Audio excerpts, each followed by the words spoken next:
आईना जिससे डरता था। एक वक्त की बात है कि एक शख्स था जिसका नाम फरहाद था। वो शहर के एक कोने में तन्हा जिंदगी बसर करता था। कोई उसे उसके नाम से नहीं जानता था क्योंकि कोई इतनी देर उसके पास नहीं ठहरता था। फरहाद दूसरों की तरह नहीं था। उसकी नाक टेढ़ी मेढ़ी थी, एक कान जला हुआ लगता था और उसके चेहरे पर बचपन के हादसे के निशानात थे। उसकी आंखें नर्म मगर थकी हुई थीं। बच्चे उसे देखकर हंसते, ये तो कोई जिन लगता है। वो सरगोशियां करते, बड़े लोग नजरें चराते, दुकानदार दूर से चीजें पकड़ाते। कोई भी उससे बात करना पसंद न करता। फरहाद ने बरसों पहले आईना देखना छोड़ दिया था।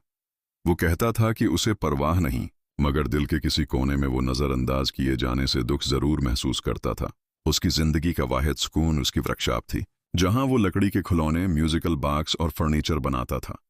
उसके हाथ सख्त थे मगर उसकी तख्लीकात नाजुक और खूबसूरत होते। एक दिन बारिश हो रही थी। जब फरहाद करीबी यतीम खाने को खिलौना देकर वापस आ रहा था, उसने एक तंग गली में एक छोटी सी बच्ची को कांपते हुए देखा। वो नंगे पांव बारिश में खड़ी थी। उसका नाम नूर था। उसने आग में अपने माँ बाप खो दिए थे और अब उसका कोई नहीं था। फरहाद ने फौरन अपनी कोट उतारी, इस पर छितरी तान दी और उसे अपने घर ले आया। नूर डरी नहीं, न ही उसके चेहरे से खौफजदा हुई, बल्कि वो बोली, आप पहाड़ जैसे लगते हैं, मजबूत और मेहरबान। ये पहला मौका था जब किसी ने उसके चेहरे के बारे में कुछ अच्छा कहा था। नूर के आने के बाद फरहाद की तन्हा जिंदगी में खुशी लौट आई। वो दीवारों पर रंग भरती, गाती और खिलौनों से खेलती। उसका हंसी से घर गूंजने लगा। आस पड़ोस के लोग जान गए कि फरहाद ने एक यतीम बच्ची को पनाह दी है। वो हैरान थे।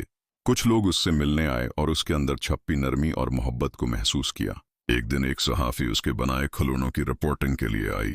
उसने फरहाद से तस्वीर खंंचवाने की दरख्वास्त की। फरहाद शर्मा गया।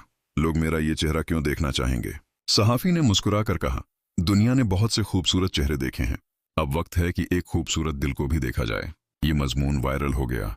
न सिर्फ खिलौनों की मांग बढ़ी, बल्कि लोग फरहाद के पास कहानियां सुनने, मशवरा लेने और चाय पीने आने लगे। एक दिन नूर उसे आईने के सामने ले गई और बोली, अब आप खुद को वैसा देखें जैसा मैं आपको देखती हूँ।